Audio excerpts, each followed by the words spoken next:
In this video, we will be presenting our visit to the Forest Research Institute Malaysia or FRIM.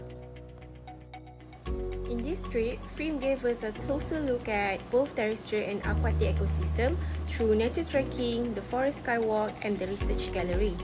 And it helped us understand how ecosystem works, the importance of biodiversity and the threat they face, along with efforts to conserve and to protect them. Assalamualaikum and hello everyone. Today, I will be sharing about the terrestrial threats and their implication in FRIM Kepong. One major issue is urban encroachment.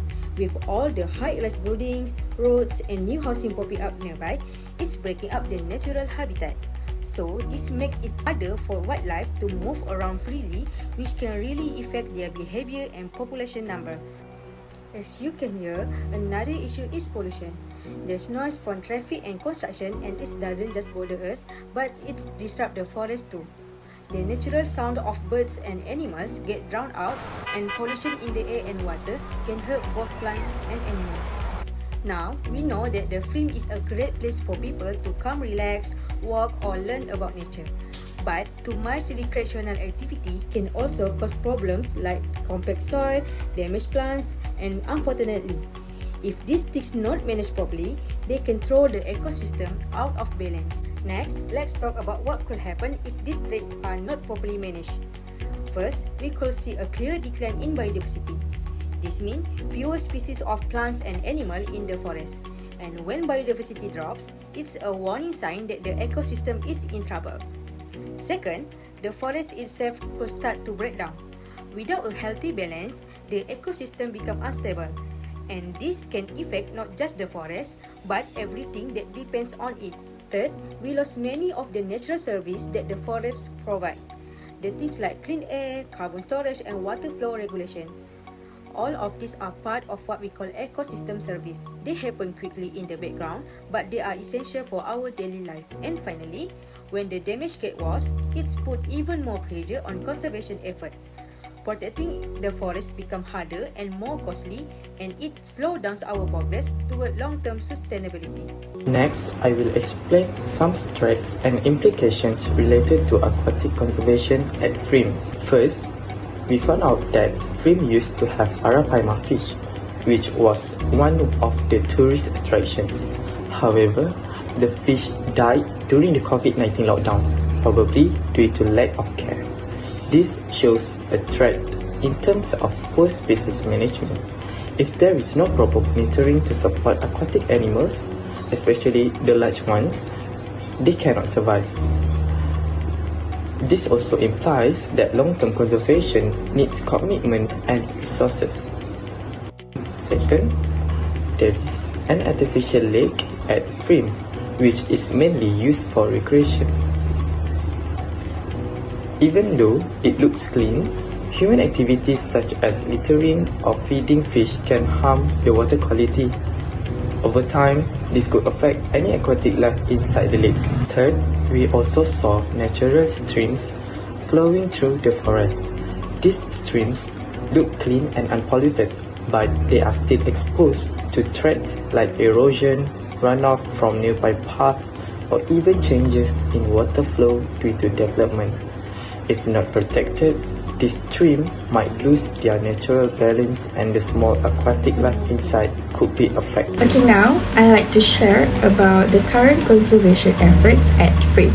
Okay, we are focusing on both terrestrial and aquatic ecosystem with support from corporate social responsibility, or we call it CSR program.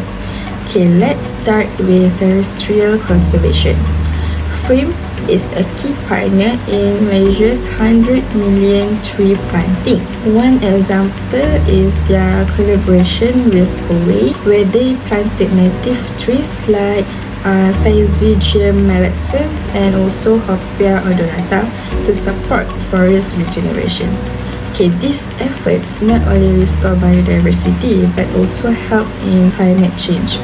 Another program is the Eco Roots Initiative, where companies like Red One Mobile and also Yayasan OSK take part in hands-on seedling activities.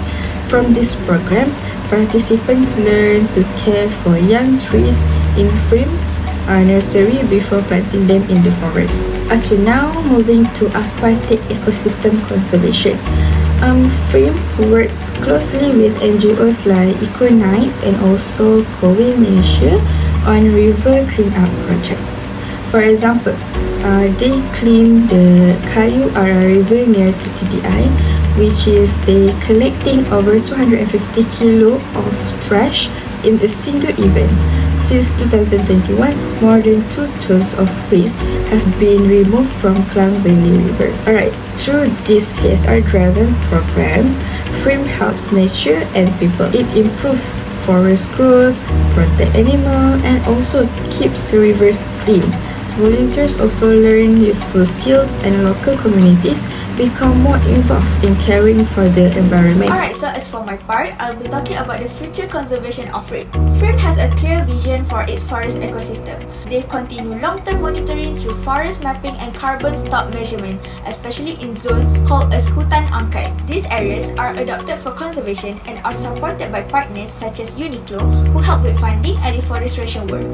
FRIM is also very active in reforestation and tree planting efforts. One of the recent reforestation examples is the Hutan Persahabatan Malaysia-Jepun project in collaboration between FRIM and AYOM Malaysia, where 30,000 native trees were planted on former mining land in Bidor. Now, a new phase in Segamat will plant another 30,000 trees from 2025 to 2028. This shows that FRIM's reforestation are long-term and carefully planned. Next is climate change and conservation strategies. Climate change is one of the biggest challenges to forests today. To respond, FRIM works with institutions like UKM to conduct experiments such as the Free Air Carbon Dioxide Enrichment Project, which studies how forests respond to rising carbon dioxide levels. This helps scientists and forest managers understand how climate change might affect our forests in the future and allows FRIM to develop conservation strategies to focus on species that can survive changing climate. And lastly is community and youth engagement. FRIM strongly believes that community involvement, especially among young people, is key to long-term conservation. To support this, they run a variety of educational programs through their Nature and Environmental Educational Center. These centers offers hands-on activities such as young botanist workshop, mushroom detective, insect sampling, and even night walks. These programs help students connect with nature and build environmental awareness from an early age.